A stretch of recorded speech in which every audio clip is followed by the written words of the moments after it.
Welcome to 5 Pints In, the show where we're literally 5 pints in. Cheers, guys. Cheers. Cheers.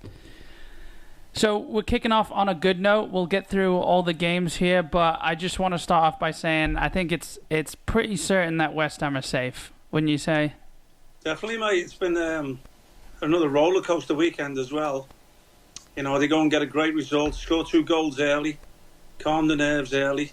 You know, two good goals as well, to be fair. And then sort of take the foot off the gas a little bit. You know, it would have helped Bournemouth's case if they'd have carried on. I thought it could have ended up being 4 or 5. Take the foot off the gas and let Watford back in it a little bit. Yeah. Obviously, it doesn't affect West Ham, but does affect Bournemouth. It does have a knock-on effect, and then you know they go and ruin it by losing their own to Southampton. Which, you know, they're making me sweat right to the death. Yeah. Body, you know. I mean, I would definitely say not ruined yet, but it's. I mean, not ruined yet. They can still go to Everton and win. Yeah. But obviously, we need tomorrow to matter. Yeah. And City to bang in at least 3 goals. I think. Yeah. Quite capable, especially with what's happened at Watford, sacking the manager with 2 games left. Yeah. God knows what they're thinking. It's a weird one. It's like they've given up already, isn't it, Watford? It's something like that, mate. I mean, I think not giving up. I think they sort of know they're safe. I think that's what it'll be. Or feel they're safe. You think so? You think they've... Well, they obviously do because, I mean, look, if they go and get a draw against Man City, it's done. Yeah. And they believe they can go and do that. But I just don't see the logic in firing your manager with 2 games left. What if they just think he's done every single move that he could have done wrong? And they think we really need this, so we need something drastically to change right now. When he came in, they were 7 points adrift, mate. Yeah, I know, but he's got more or less safety, really. Yeah, but or with the best possible chance of being safe. You know. Yeah, I don't think what matters in the beginning, like in manager, I think it's a case of the owners thinking they know football and exactly with what he's doing. I think that's the underlying. Like manager years, beginning 1 season isn't, you know, it's not enough. Yeah, that position now, from being a position of most importance, is irrelevant. Yeah, you know. Now when players look at it, they're going to be thinking, "Wow, do I really take this fella seriously, or what do I give for this man, or can I put my loyalty to him? And I don't know how long he's going to be here." Yeah, that's the way the game's gone now. It's more to do with the owners and the technical directors and sporting directors, whatever they call them now, the general managers or whoever's in control of. It's like you're saying, here's a bunch of players, you go and coach them. Yeah. I mean, it happened with Di Matteo, didn't it? And he won 2 cups. Yeah, it did. And one of them was the Champions League. Yeah. Well, you look. I mean, it goes back to the owner. When you think you're that powerful, or you know. Well, yeah, they told him that you're not going to continue after this season, and he went and won 2 cups. So you don't. But nothing surprises me anymore. Yeah. It wasn't really a shock when I heard it. You know, it was like, because we spoke about him, haven't we? We said he'll even way back. We said with his personality, there's a chance that he might get them out of it. Yeah. Remember, we said that quite a way back. Yeah. He'll get better, and then obviously had that win against Liverpool, which lifted them a bit, and then they've sort of fallen again. Yeah. I think that might have been the death of him. That might have been his downfall, that false hope of that Liverpool performance. Now he's proven to his owners that this is what we're capable of. Right. Now we're achieving again, you know? Yeah. Worked against them. So you really think... So I didn't look at it this way. I didn't even consider it this way at all. You really think that they've let him go because they think that they're safe?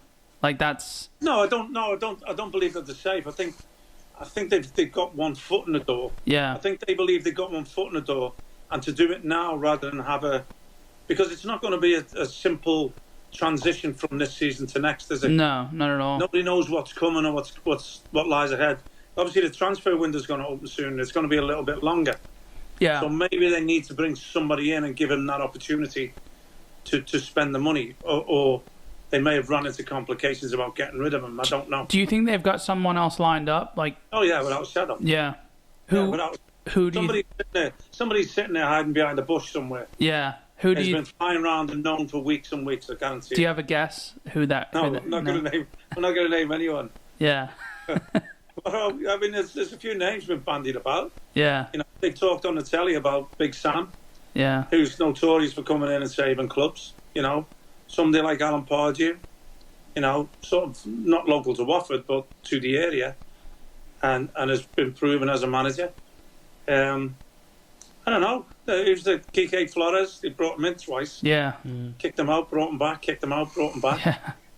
You know, you never know. Well, Hayden Mullins is going to take charge for the next 2 games. Yeah. And, you know, his assistant from the under-23s, I think. So, you know, I mean, look, you've been chucked into the Lions then, haven't you? Yeah. Man City and Arsenal, the 2 games you're going to take charge over. Well, that's what I'm thinking, though. I mean, maybe they won't... yeah. Yeah, but you look what Big Doug did at Everton. He was thrown in against Chelsea and ended up getting a win. Because of his passion, his desire, what he gave to... Who's to know? Look, was there unrest in the dressing room? Were the players not happy with what the manager was doing? Yeah. I wouldn't think so. I could see that at Norwich. I couldn't see it at Watford. Yeah. You know? And I couldn't see any of them really standing up to big Nigel Pearson neither. So, I mean, maybe... If it's happening, it's been happening in the corners, you know? Yeah. I But, mean, maybe Troy Deeney, you know? He's not exactly a small man himself, is he? Yeah, I mean, he did an interview today and he come out and he said the right things. You know, at the end of the day, he works for the club, not for the manager. Mm-hmm. He's lost his manager, who has people above him. Yeah. Who to get rid of him. There's nothing he can do. There's nothing he can say. We can all assume. We can all... You know that some of the players won't have liked him. Some of the players will have bought in to what Pearson was wanting to do. And, you know, like I say, he came in when they were 7 points adrift. They've watched him get them out of there and in with a great chance of being Premier League players. Because that's their life. That's going to affect their life next season if they drop down into the Championship. You know, Troy Deeney's probably not going to get a big move to another club in the Premier League if they go down. And I don't think he'd want it either, you know? So what he's done for people like that, he's sort of had a massive effect on their career. So in a short time, because he was only came in December or something. I think we're still really talking in ifs, though. You know, like I just still think, you know, if it was you had Man City and Newcastle or Man City and, you know, Brighton, then I see it. You know, maybe that 1 foot in the door looks a little more stable. But have they looked at it and said it's out of our hands anyway? It's a case of let's hope Bournemouth don't and Villa don't. Yeah, maybe. I mean, maybe they're looking at it like that. Maybe they're looking at it like this. They're resigned to losing them 2 games. Yeah. And they're thinking, well, they'll lose anyway. Yeah. But I mean, that's a gamble. That's a gamble if that's what they're doing. Yeah. Because I can still see Bournemouth going and getting results at Everton. I could see it. Yeah. I know they saw through. They were unlucky again as well. You know, they had another VAR. Was offside, I must admit. It was offside, you know. Yeah. Wilson, half a yard. It was, yeah. And sort of interfering, maybe. Yeah. You know, for the young kid getting his first goal and how big a goal it would have been. Yeah, Surridge, yeah. Everybody in the celebrations thinking, you know, but even getting a draw out of it, they'd still have had to go and win. Yeah. But at least it would have been in their hands. They can still go and win and go down. Yeah, and there would have been some... goal difference. Yeah, there would have been some momentum, I think, you know, with that last minute goal and you know, not last minute, but in the last 5-10 minutes, and then I think that Shea Adams Southampton goal, that second goal, as far as goal difference goes, difference of everything, you know. Yeah, I think still shouldn't have been. It still could be the goal that makes the difference. That's what I was gonna say. Yeah, it could. But then be. you can look at it and say, well, the keeper saved the pen. Yeah, that could have been the second goal as well. Yeah. You know, I think a big point in that game, I think, was Callum Wilson. And we talk about players diving, and I do like him a lot. But I do feel in the last 3 or 4 games, he's been looking for her a bit too much. Yeah, he's been falling down. I think he had an opportunity to go round the keeper, and it wasn't in his mind to go round the keeper and put it in. Yeah. It was in his mind to get a touch on the ball and then get hit by the keeper. Yeah. And the touch wasn't the touch he wanted, which gave the keeper a chance to get his hand to it. I think that was a big moment that nobody really spoke about. You know, we're looking at the divers, you know. Right. I mean, even like the games, the Everton game with Villa. I mean, to be honest with you, Grealish didn't do it as much. Yeah. But McGinn must have stole his rollerblades before the game because it was him that was falling down all the time. Yeah, I think Grealish was coming in off the back of that. What I would say is the worst dive. The worst. But Bruno Fernandes. Yeah, I was about to say. I think. Yeah, that's true. Something as bad, you know. Yeah. It's you know, it's doing my head in. Well, I did come out with a tweet. Somebody asked me what would I do with him, and I said I'd 2-foot him in a heartbeat. Yeah, yeah, that was the first thing I saw this morning. It's because you see something like that, and you would. If I was out on the field and somebody was doing that, I'd give him a reason to go down and stay down. Exactly. Yeah, he's going to act the same way whether you just bump shoulders with him. I'd make sure that I got the most of it. Yeah. Honestly, and I wasn't a dirty player. I could leave my foot in if I needed to be, but it was always somebody. If you got me first, you know. Yeah. I had to be riled up to do something like that. You know, it's not a nice thing when you do it, but sometimes it needs to be done. Yeah. And if people were falling all over the gaff like that, look, if Julian wouldn't do it, then I'd do it myself. Yeah. You know? I just think back then you would have looked ridiculous, obviously, if you're doing things like that. So it just wasn't done. But that goes to show that. It wasn't a thing to do. Yeah. It happened very rarely, but it wasn't a thing to do. No. Yeah. It didn't happen so blatant neither. And I don't get it today. How is a hand brushing your face a head injury? How is a ball hitting you in the face a head injury? Yeah. Why should it be stopped? Why, when someone pulls a hamstring, did he sit down 3 yards from the touchline and the game gets stopped? Yeah. It's ridiculous. You know what's funny? I was waiting for this topic to come up, and it's only taken 10 minutes into the. I couldn't help it. Yeah. So obviously when you go through the games that we've been through since the last podcast. Yeah. You can't find a game without it. No. Even with the thing that it turns my stomach more than anything is that. So I found a new. Sorry, go ahead. Go on.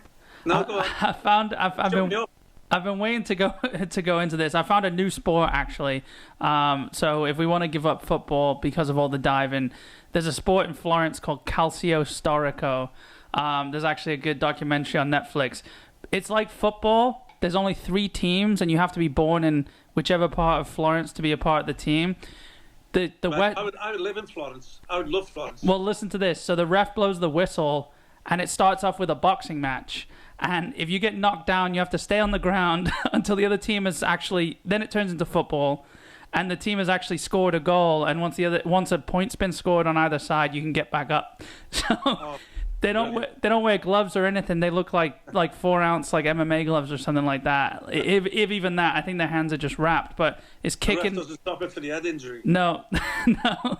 There's no diving. There's no going down, because if you go down, then you're on the floor until someone scores. So it's actually quite refreshing, and there's a great documentary on Netflix called Home Game on it.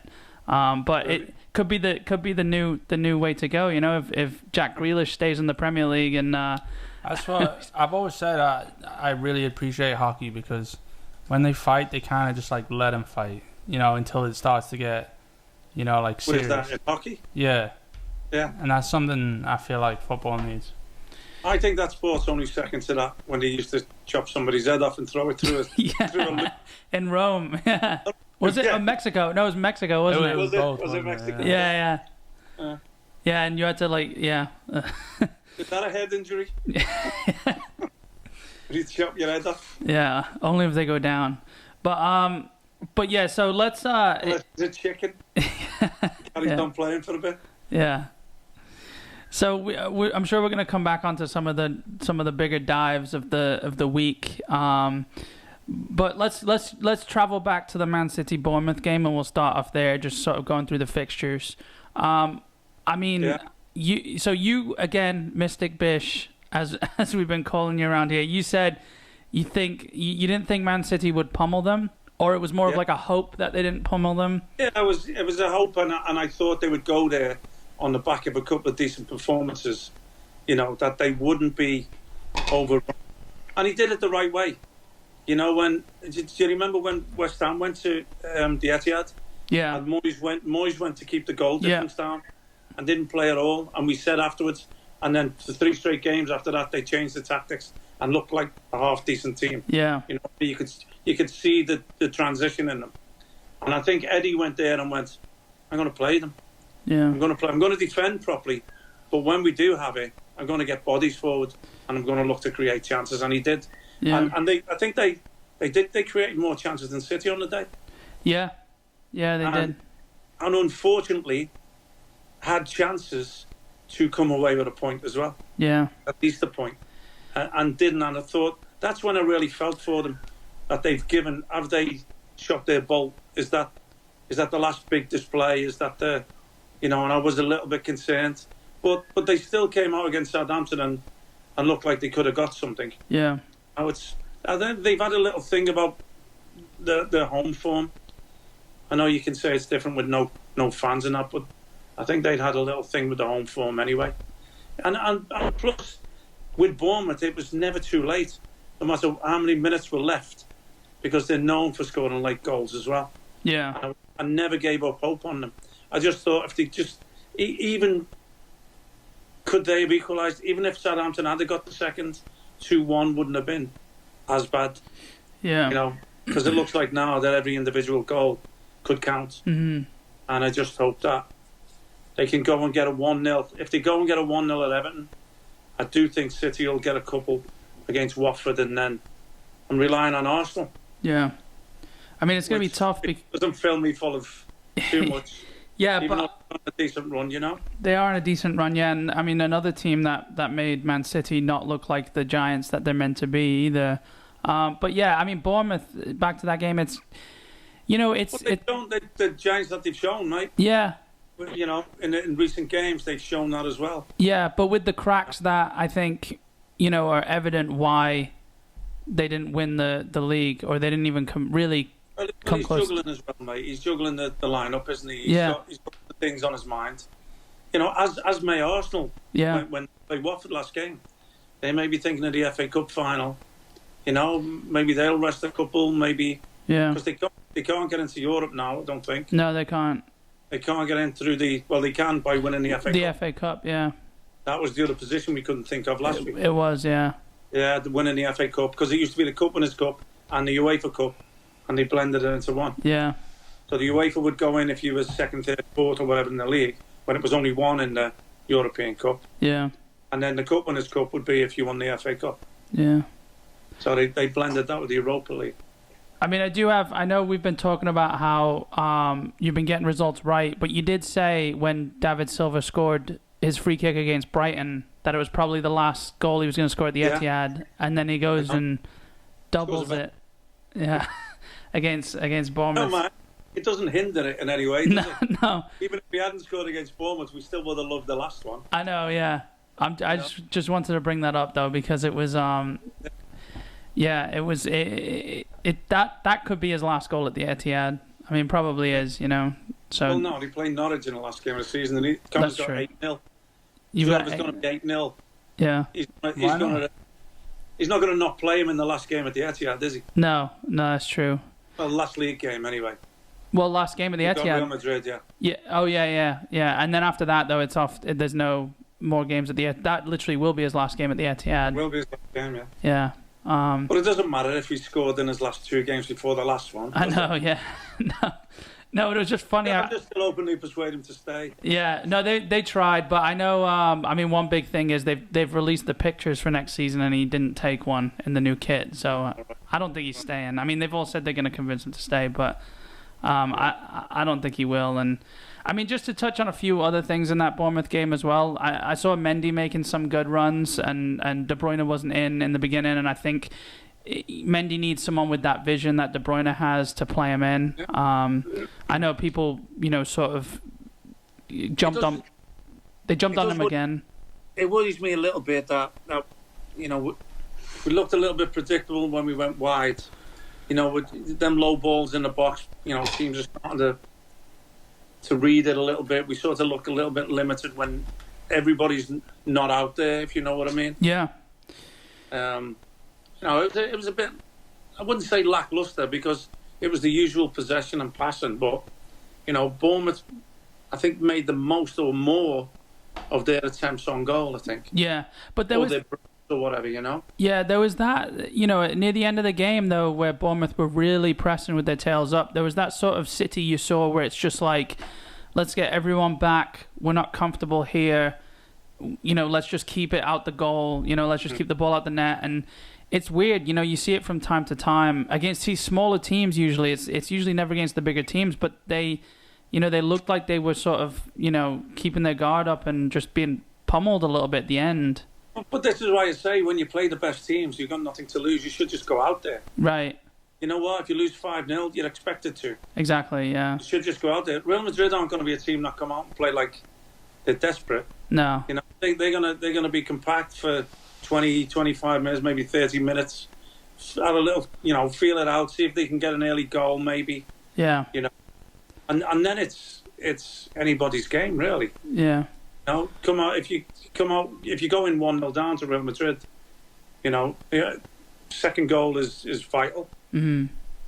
It's going to cause some panic stations. It's just imperative that City go out on the front foot and go and attack from the beginning. Yeah.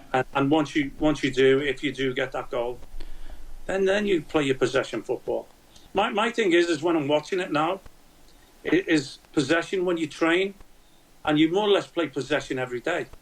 But if you're playing possession where there's no goal at the end of it, yeah, eventually you're going to lose the ball. Yeah. Right? And this is what it seems like to me with all these teams now, with two centre-halves on the 6-yard box, and they're taking short goal kicks. If you're not really looking to go forward, you're just looking to keep that possession, which a lot of teams end up doing. You play the short goal kick, they play it out into the middle of midfield, and then it goes back to the fullback and back to the keeper, who smashes it to the halfway line anyway. Yeah. If you don't do that, and then you do try and keep it, you're going to lose it eventually. Yeah. You're going to lose it in your own half. So this is for me where I think teams have gone overboard with it. Well, that's the thing. Need to mix it up, There needs to be a purpose to it. I mean, the way Pep does it when City are doing it well, it's to create spaces, to drag players out of certain spaces, and the forwards, when they're in form and on their game, make those runs into those empty spaces. But when you see teams like, and like we're going to come to the FA Cup game against Arsenal, but their first goal was exactly that. It was like Arteta basically beat Pep in a game of chess and used his own moves against him. Yeah. But the first time they tried it, it was like it wasn't going anywhere. They weren't dragging the players around. So it needs to actually be. It's not just passing around for passing around's sake, No, there has to be a purpose. Yeah. And you have to be thinking, can I go forward? And if not, that's when I go sideways, or that's when I go backwards. But you see players now, their first thought is backwards. Yeah. It goes in the midfield, the first touch and their first thought is backwards. And we touched on it in the last podcast. There's a couple of goals conceded from the round of games before. Yeah. And I must say, being Arsenal, I was supporting City on the day. Let me tell you, I did lose, but I still won. Mm-hmm.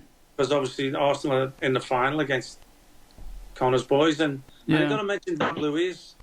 Mate, we slate him enough. Yeah. Fair's fair when he does put his body in a way and he held the defence together like he did. Yeah. To be honest with you. He does throw his body in the way. I feel for him sometimes. I often think he'd be a better holding midfield player. Yeah, he played there, didn't he? Centre halves behind you, because he can pass. Yeah. It's just dodgy defensively normally, but I must admit against City, when it was compact, I think what you'll find, because they sat in, when they are coming out and trying to play football, and he's a little bit higher, that's when he's obviously vulnerable, Yeah, definitely. I mean, he played the ball into Aubameyang the first shot, didn't he? It was Ederson saved it, but he was all the way in midfield, and he played the ball through. Pass to him, Yeah. And City opened down the middle again. And I've got endless notes on that game. But let's go back. Let's go through chronologically. So the next game we want to talk about is Arsenal Liverpool, the 2-1 win, which is huge because it means this game actually means Connor wins some money. Connor wins the $20, $10 each. Yep. Happy days. You buy the beers for the next podcast. He's bought the last few actually. Yeah. So basically that 2-1 win means Liverpool can't break the 100 points tally. They can't break that 100 points record. Connor, you had them not tougher breaking than you it. think, eh? Sorry? It's tougher than you think. Yeah. Connor, you had them not breaking it. Dad, you had them. I had them bang on 100. Yeah, and I had them breaking it. Yeah. Listen, we don't mind losing that, do we? No. We don't mind that. I'll pay a tenner for that. Yeah. No, that's fine. So make sure to cash in after we get off. I'm just surprised it was Arsenal that did it. Yeah. And going a goal down as well. When I go down, but Liverpool looked bad that game as well. I would have settled for the draw then. Yeah. You've obviously the points from between first and second. They can't get that now. They can't. If City win both the games. Yeah.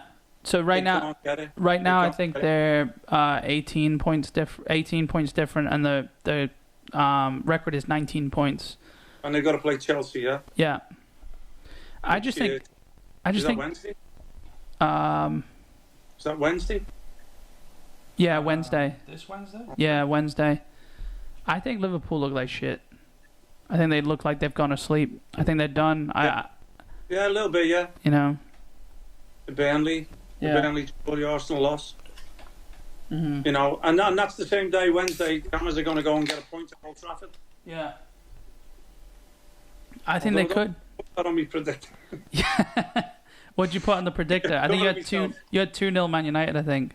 I think I did, mate, yeah. I had 3-1 Man United, but I mean, I think West Ham can do it. West Ham and Man United's always a decent game, you know. It's for some reason there's something about that game that usually you know, we see something good out of it. If you look at what Southampton did, they went at them, you know. Yeah.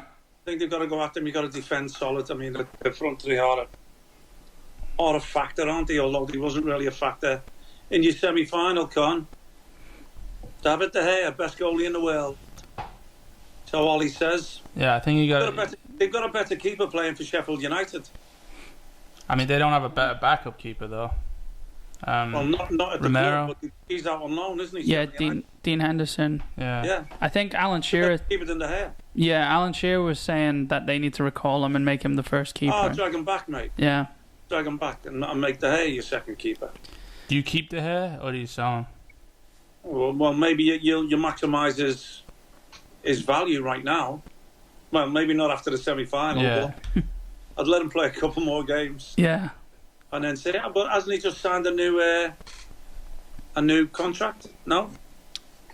Has he not just signed a 5-year deal? I know a bunch of Man United players did. I don't know if he was one of them. Yeah. I don't. I'm quite sure he did last year, maybe. Yeah, it might have been last year or the year before, but I know it was a long one. See, he's still got something. It's like if you keep him at the club, try to get his. He's still got some, mate. He can pull a save out the fire, like yeah. You know. But it's coming more frequent. It's like he's messing up the easy parts. He still makes a good save here and there. Yeah, you know, he is, yeah. It's not like I don't think he's lost something. It's like he needs to go back to the basics. Cause I mean, I'll still back him up. I still think he's one of the best in the world. I was saying to you yesterday, it's kind of like what Torres went through. He has all this. A bit of Lloris as well, mate. Yeah, Lloris. They have all this.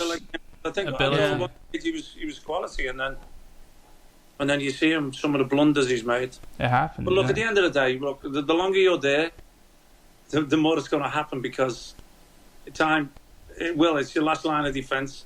You mess up, it's a goal. You've got nobody behind you, have you? So, you know, it's always the case. I think it's also so easy for goalkeepers to get in their own heads as well, you know. It's like how strikers that, you know, they go on that dry run without scoring. Yeah. It's completely up here, you know. It's like... they're all nuts anyway. Yeah. You know, they've all got screw loose. Yeah. It's a well fact. Being a goalie, you've got to have a screw loose. Yeah. That's why you were a goalie when we were younger. Yeah. So yeah, look, Pickford's the same, isn't he? Yeah, I think he's 2 screws loose though. Hey, look, we hit it again, didn't we? Remember I'd said about Souček, and then he goes and bangs some goals in, and you said about Antonio, although we didn't get the recording, he goes and bangs 4 in.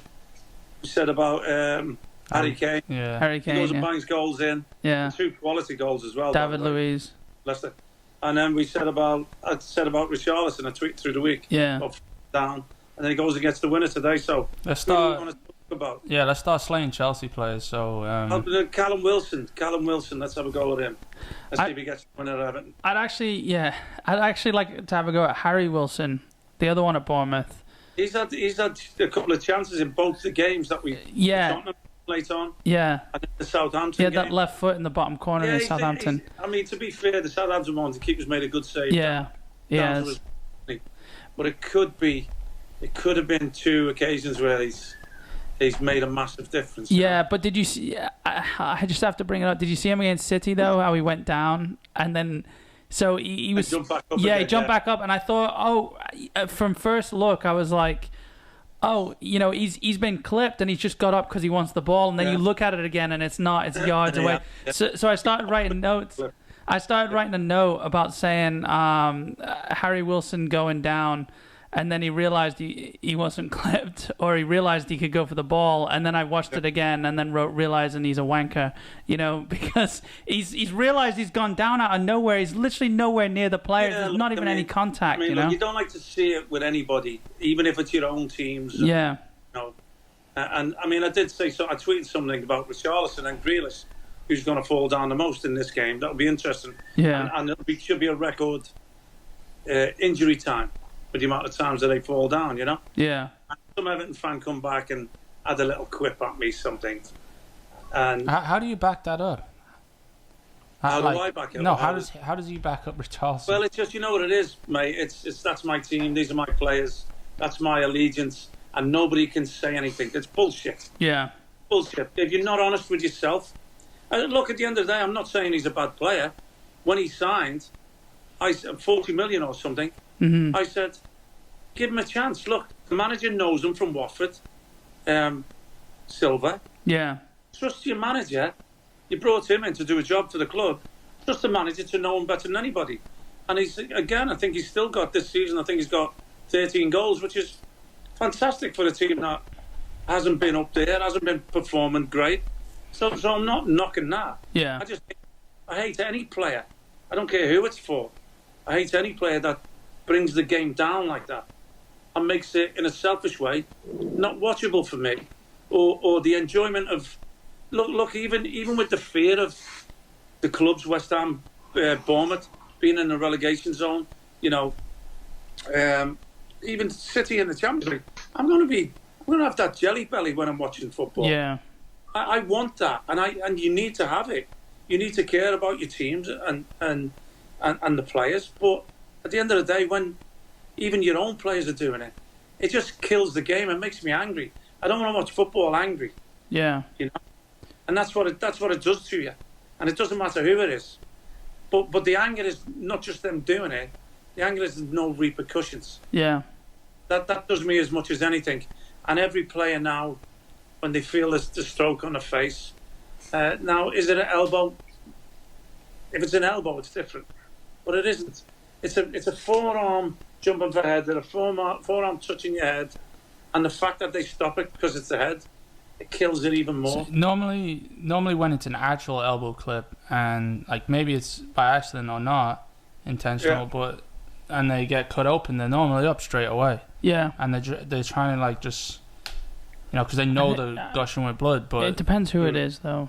I mean, I haven't seen anyone really, like, stay down because, like, if you're hurt, but, you're able to walk, you're going to get back up, aren't you? Like, actually hurt. I just think these players who go down that easy, though, they don't allow themselves to come in as close contact to even get to that point, so you would never know. See, I hate to say this, I don't want anyone to get injured no matter what, but... When people dive like that, it's kind of like, like boy cries wolf. Like, I feel like these people that do go down pretending that they're hurt, if karma was a real thing, that they should come back and get a huge major injury, It doesn't work like that. Yeah. Another thing as well, Jose pulled a result off, didn't he, against Leicester? Yeah. And then credit to Harry Kane, to be fair. Yeah.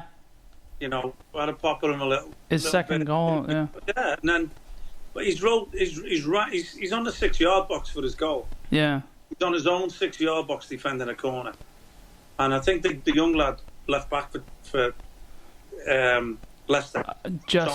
Thomas, yeah. Justin Thomas, I think. Luke Thomas, maybe. Yeah. He's given the ball away for the first goal.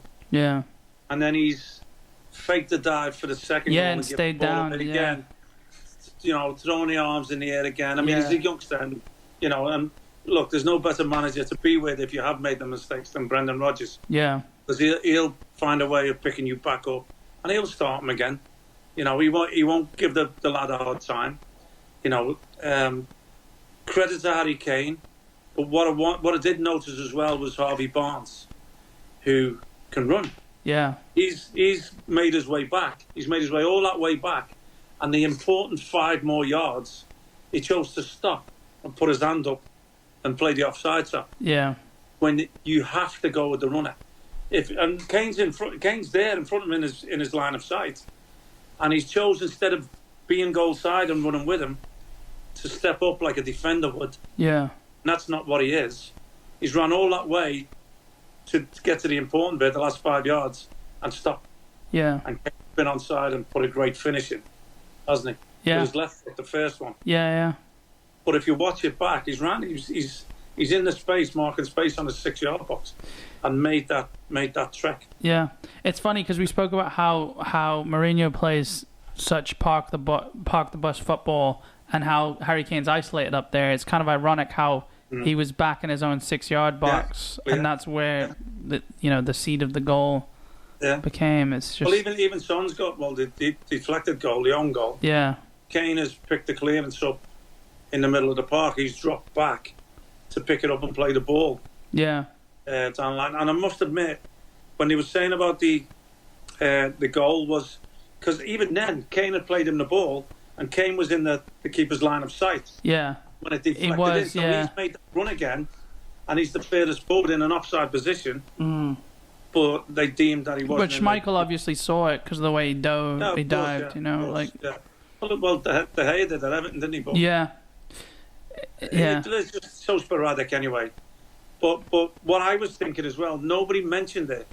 If you look back to when Kane played the ball, the way they put the lines in with the offside? Yeah. I tried to go back and pause it at the exact time for Son's run. Yeah. Because he was bang on the halfway line when Kane played it. Really? Yeah, a millimetre, and he'd have been in the other half, but would they have drawn the line? Halfway line as a line. Yeah.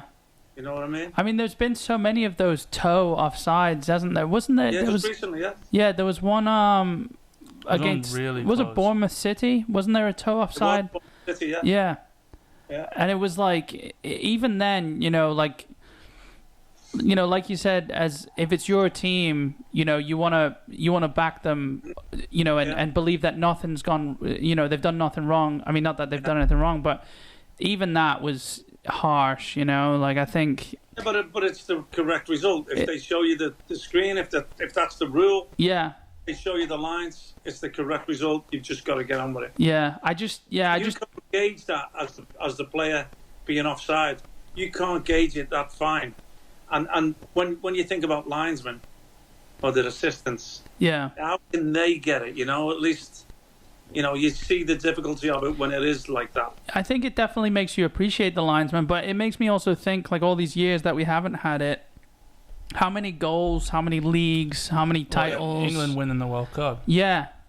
Lampard's goal across the line, against Germany. Like, it just. You know about Jeff Hurst did the ball across the line. That's right, yeah. So do we then, not count any of these records because the same rules weren't in place? You know what I mean? I know that's not how you do it. They're different. They're different records, aren't they? There's always going to be the but this, but that. But was football different then? What were the pitches like? Yeah, but I just think it's being changed so much now, and you could say it's for the better technologically, but it's not being used in the right way. I'm not saying that Bournemouth, it was harsh, but if he's offside by a toenail, whatever. But Palace had one at United as well. Well, isn't it similar? Yeah. Isn't it similar when they're talking about, we're playing so many games now? Okay, back then you were playing on heavy pitches, and there was only one sub. Yeah. You probably had more game time through the season than what they do when they're rotating. Yeah. Even now when they're playing games every 3-4 days, if you had the time on the pitch, and now the 5 subs, it's going to benefit the better teams. Yeah. With the squads to be able to rotate and change 5 if they keep it for next season. So they've actually said, apparently, IFAB have said they can, like all the leagues can do it if they want to adopt it, the 5 subs. It's up to the individual leagues to adopt it. I think UEFA said no, so I don't know if it's going to, I don't think it's going to be in the Champions League. I think they stuffed it right away, but I haven't heard anything from the FA or anything like that. I just hope they don't keep the water break. No, I know.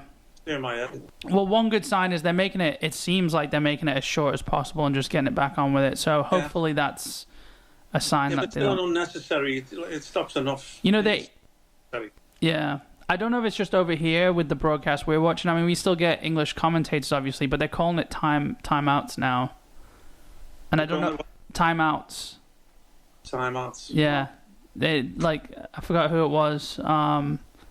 It might have been Arlo White, actually, yeah, but he said it's time for the timeout, and it wasn't even water break anymore, and that's where you get, you know, the bad influence of American sports. I bet you they keep it in the MLS, and it gets sponsored.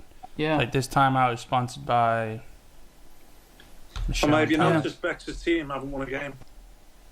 Yeah, so they lost today. Yeah, 1-0, was it? New York. I think so. New York, they lost again, yeah. Yeah, that's not a good start or a good sign. 1-0 and they had a man sent off. Oh, did he? Yeah. Agadello, was it? Centre forward. Yeah. 2 yellows. Yeah. Anyway, enough of that. It's hard to... now you're talking about MLS and Man United combined, technically, so... Playing at Disney. Yeah. Yeah, it's the Mickey Mouse League. We went over this. Yeah, but I mean that brings us. We spoke a little bit about West Ham against Watford and just how they came out the gate roaring. And Declan Rice's goal, I didn't think he had that in him. That was just. I said it. I was on the phone with him after the game, and I don't know if I just didn't see it from the right angle, but or like the keeper didn't position himself properly. But no, I don't know. I mean, it could. I haven't. I don't. I think there's some more angles out there that I haven't seen. And it didn't look. It looked like the keeper could have got it. No, I don't see it, mate.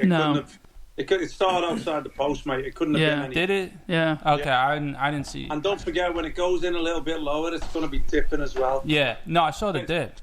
Not staying at one height. When a ball's rising, it's a bit easier for you to make that dive and gauge it because you'll know you're already jumping. The angle of your goal is, and you'll know if it's the furthest you can leap.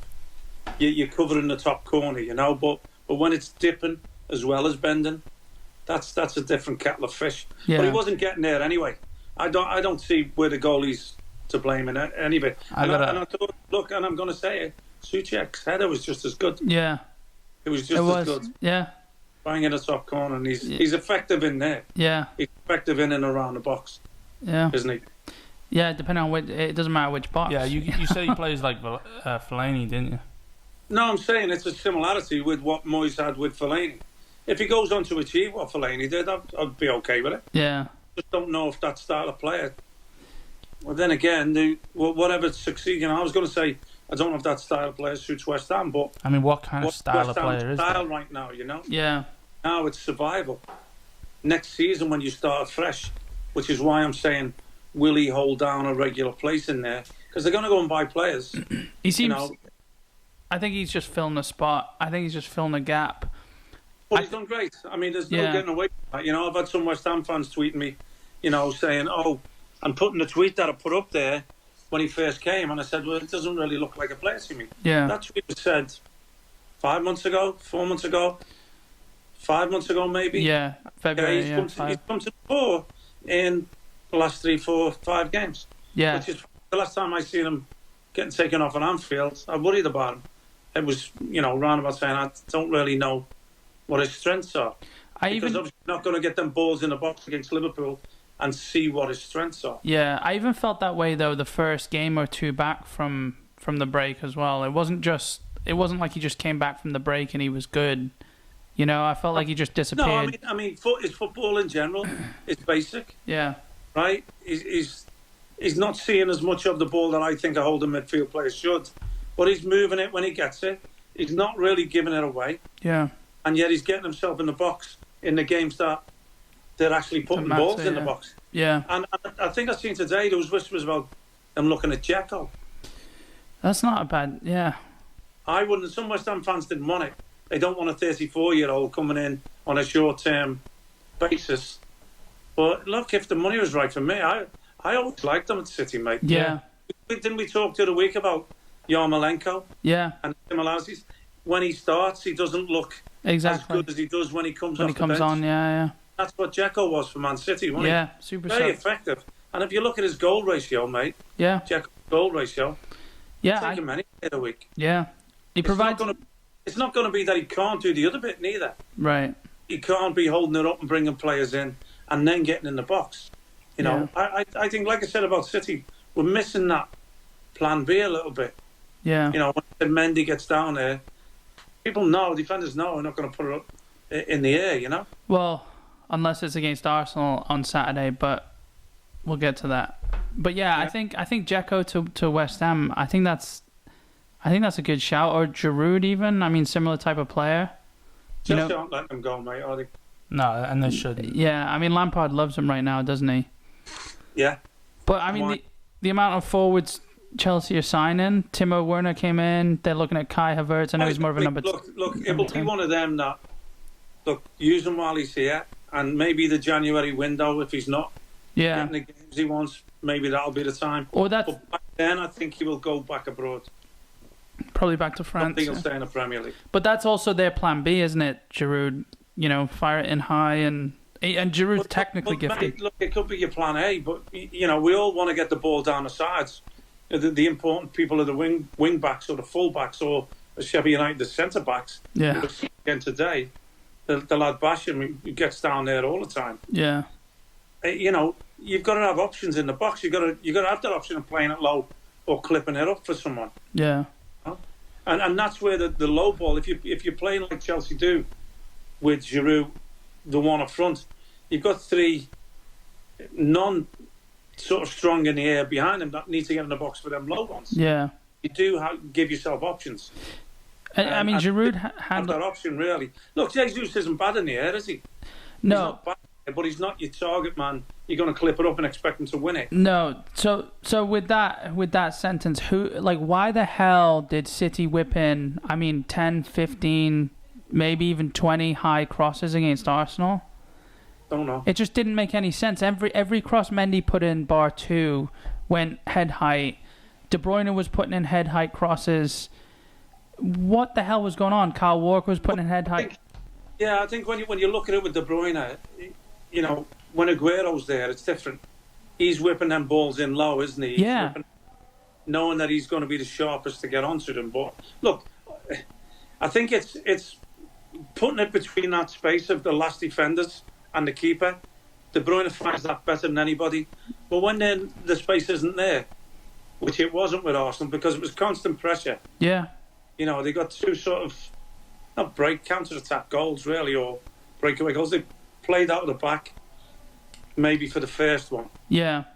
But when teams sit like that, that's when City will struggle the most, and that's when you need that plan B, that option of a Giroud. But even look at Giroud, he'll still go and get his goal when it's hit him low as well. Yeah, no, he will because he's one where he gets across the near post. Seen him do it so many times. I mean, so you look at De Gea, should he have stopped there, whatever, but he's still getting there. Yeah. He's still giving that option that you can put it in low or put it in high to me, you know? Yeah. There's not that many of them players around, though, I don't think. No. In today's football, is there? When you think about it.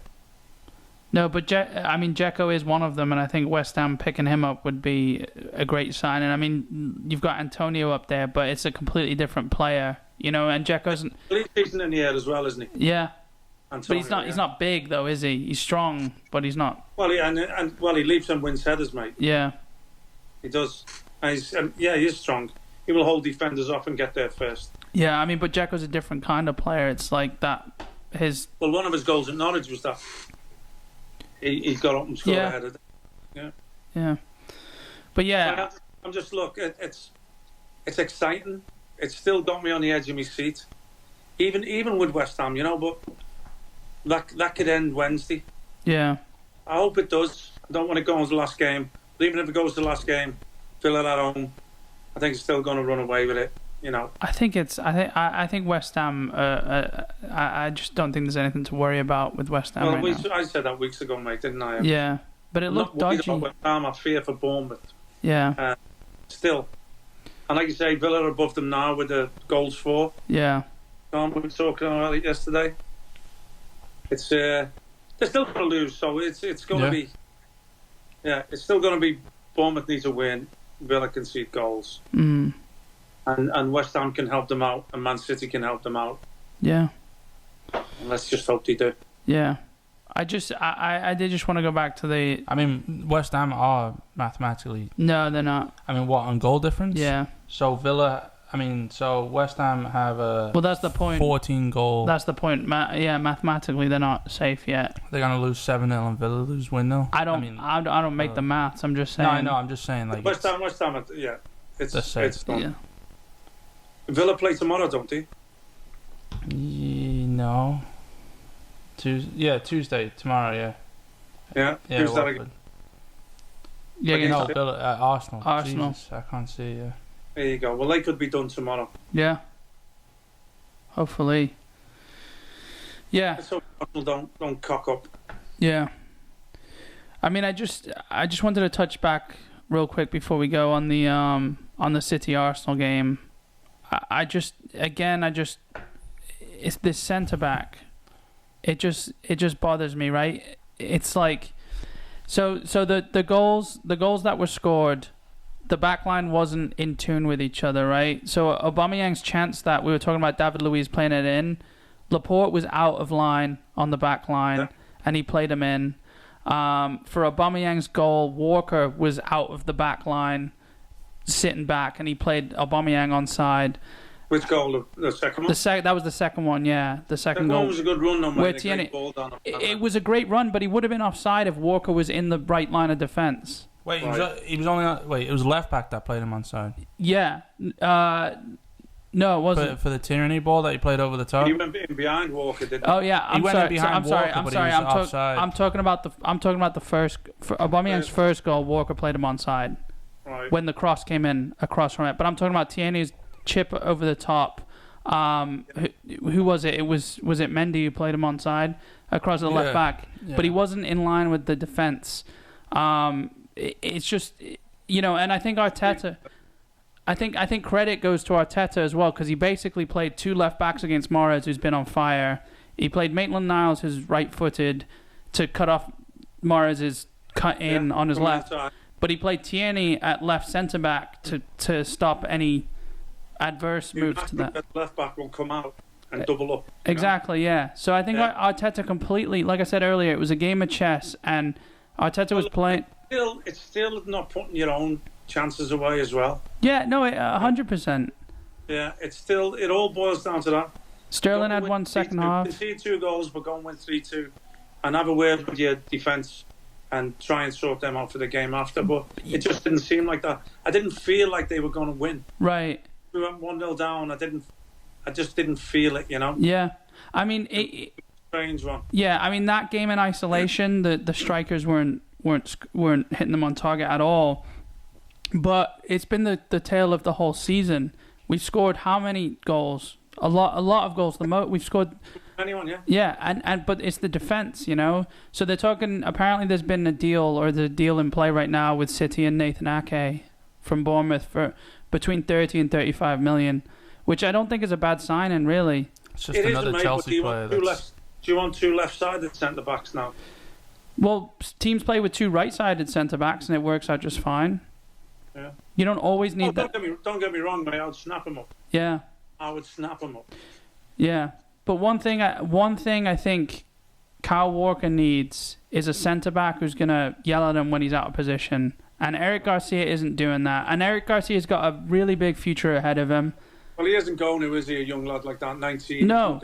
Bossing Kyle Walker. He's not, but then you see Walker going wherever he wants and just giving the ball away and not really, not really taking ownership of his bad passes. Where you see if Stones is playing there, even or Otamendi, even or if Fernandinho's there, they're in his ear saying, "Get back in position. What are you doing?"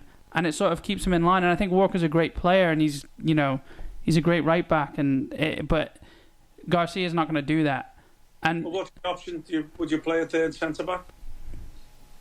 I mean, no. I just they just need to buy a second. They just need to buy a centre back who's going to hold their own. Where, I mean, Ake's young, but I'm sure he's, you could play Laporte on the right side and Ake on the left. I don't know. Laporte, I'm sure, has more of a voice than Garcia does. Yeah.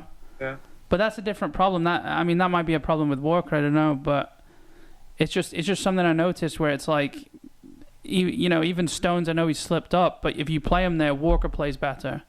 So but I do think after Van Dijk that Ake is the next best centre back. Yeah, I mean, again, I would much rather Koulibaly. That doesn't play for City now because I do like Laporte. Yeah.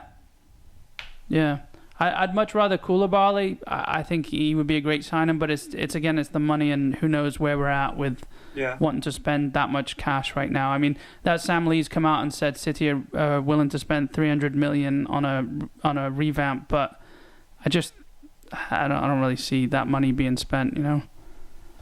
Probably doesn't need to be spent. No, I don't think it does either. Yeah. But anyway, I wanted to just... If Bournemouth go down, he's definitely going somewhere. I think Chelsea might take him back as well. Yeah. Well, no, actually, they denied... They've got a buyback clause that I think ran out or they declined or something. I don't know the full details. But that actually leads into the last segment I wanted to get in here. So I wanted to go into it. So say... Let's decide on... So the goal here is the 3 teams that are going down. If you could take 3 players, let's say you're... One from each team? It doesn't matter. Or just 3 just 3 players. It doesn't matter. If you could take 3 players from any of those teams going down... And it's just the team that are in the bottom 3 right now, not Watford. I would say it depends. It depends how we want to play the game. Well, there's a few at Bournemouth that I would take. Yeah. So let's say you're West Ham. Which 3 players? Let's call it the 3 right now in the bottom 3, right? And you can pull up the team sheets if you want. I don't know if you've got the team sheets on you. No, all here, son. Don't worry. Yeah. All upstairs. But we'll pull up the team sheets. So, and again, guys listening on Twitter, if you want to let us know what 3 players you would pull out of the bottom 3 right now. Let's call it Villa, Bournemouth, and Norwich. And again, we hope Bournemouth aren't going down. But we'll just say the bottom 3 right now. And if they stay up, we'll play again next week. So Villa, Bournemouth, Norwich. 3 players. Let's just say you're a manager of West Ham. We can go to City as well, but I think the only player you'd really take is Ake out of them 3. I don't think there's any other players in there that would go near the City team. Well, look, if you look at Bournemouth, the lad Brooks, who's just come back from injury, but I think is a player. Yeah. He's Brooks is a Man City Academy product, by the way. Yeah, Callum Wilson, Josh King, and the keeper, Ramsdale. Yeah, he's not bad. And then if I look at Villa, I think McGinn's going to go if they go down. Yeah. Although he was ice skating at the weekend, I don't even want to talk about the other arsehole. I do think Grealish will stay. Grealish will go somewhere. I like that Jota. It's been manufactured. Yeah. Already. And not like nobody's been talking about it for long enough. Yeah. Of course he'll go somewhere, but let's hope it's Man United so I can carry on the hatred. Yeah, right. Yeah. And then it won't be a transition, will it? It won't be me having to dislike another team. Yeah. Mings is good as well, isn't he? He just falls right in. Yeah. Mings is good. That Mings and Jota, I think they took up 2 slots. Yeah, Mings will go because he's an international as well, yeah. Yeah. He'll go. But there isn't anybody there that you'd say... I tell you, he looked decent the other day, but he is a diver as well, that Douglas Luiz in midfield. He's... The one blonde there. He was at City, and he wasn't able to get a work visa. But City signed him from Brazil, and then... I didn't realise that, mate, neither. I'm not being biased by picking him. I seen something about him the other day, which before there was the hatred about the falling down bit, Yeah. He's decent though. He ended up, him and Richarlison were fighting for who was going to dive the most. Yeah. At Goodison, they were tangling a couple of times, and who squealed the loudest. Yeah, and you can actually hear it now. Yeah, but to be fair, take that aside, he did some good stuff. Yeah. Norwich is not really. They're talking about Buendia, the lad Buendia, who was the bought forward. Buendia. He got sent off the other day. Yeah. So did Dermot as well. Playing all right in a bad team. Yeah. I think Pookie. How old's Pookie? Because he's a natural goal scorer, but for he's somebody 30 like years old. Yeah, 30. not for the bigger clubs. I could see him at. I don't know, like Brighton, Southampton. I mean, he hasn't done much since that like month or two that he had. No, but I think he's better than the Championship, isn't he? Yeah, he could fit in at one of the mid to lower table teams. What, did you mention? I think that what's his name? Cantwell. No, he's not that good. But Joshua King at Bournemouth. I must admit, mate, when I seen him early in the season, I did like him. Yeah, I thought he was comfortable on the ball. He scored against City, didn't he? In the 3-2. Yeah, I think it was the first game at Anfield. That's when I noticed. You know. Yeah. I could see him staying. I could see him staying up, but honestly, if I was if I was West Ham and I was looking at players, I mean, I really think I'd take Mings, I'd take Ramsdale, and I'd take. They need a centre back, mate. Yeah. They do need a centre back. Yeah. Mings, Ramsdale, and Ake probably. I mean. Well, there's no way they're getting Ake because Ake isn't going there. Well, yeah, I'm just saying. Yeah, well, I guess it depends on who's running the rules of this game. Then you know. Was it you? Well, I know. I'm just saying. No, the rules were just who would you take. You know. I thought your game was one where you punched them in the head and then play footy after. Yeah, yeah. Calcio Storico. That's it. But I'm going to find out. I'm going to find out because I'm going back to Florence. Watch As soon as I can, I'm going back. Watch the documentary on Netflix. It's called Home Game. Home Game. Yeah, I think there's a bunch of other sports on there, but it's good. But yeah, I mean, I think most of Bournemouth's team, you know, it's sad really, and I don't want to, you know, we've still got a few games left, and we'll see what happens. Yeah, it's gonna be interesting. Few days coming up. Yeah. It's like you know when you're a kid and it was Christmas Eve, and you knew you had that one sleep. Yeah. And then when you get up, it's all going to be there. Yeah. It's like that every day since the footy came back. I know. I mean, it's like I've watched the games today, and to be fair, they weren't the best today. Yeah. Well, I'm still watching footy, and then when I go to sleep, I'm going to get up and Man City are playing, and Watford, and it affects me teams, and then the day after is going to be United, West Ham, and Liverpool, Chelsea, which we're looking at. Even though he's the Chelsea fan, we're still looking at that game going, beat them or take a point. We don't want the record broken. Exactly, yeah. So there's that interest. I'm actually going to go out on I'm not sure how much of a limit is actually, but I don't think Liverpool will beat their point tally from last season at 97. I'm just going to go out. Yeah.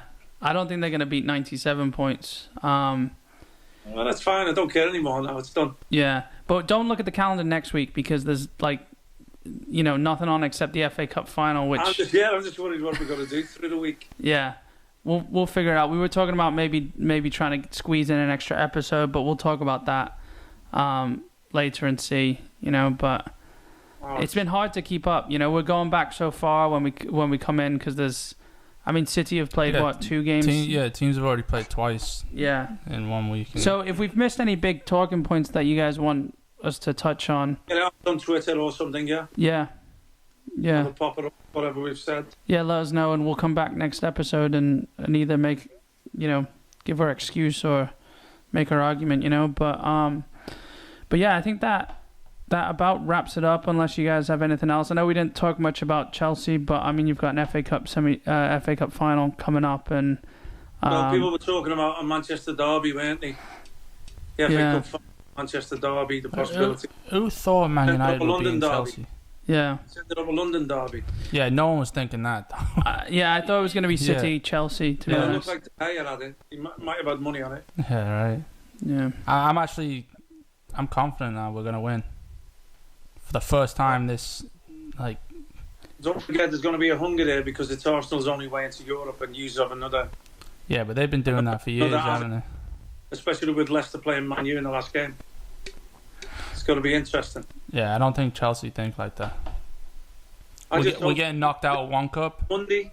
Next Monday, Sunday evening, I doubt we'll be recording. Yeah. Depending on how everything goes. Monday is going to be really happy, maybe really sad day. Yeah, so it's either going to be 10 pints in for a good reason or 10 pints in for a bad reason. 10 pints in, yeah, we'll double it. Okay. But here's to City banging 3 or 4 against Watford tomorrow. West Ham getting something at Old Trafford. Yeah. Wednesday. Chelsea getting something at Liverpool. Yeah. Well, Stevie Gerrard's slip.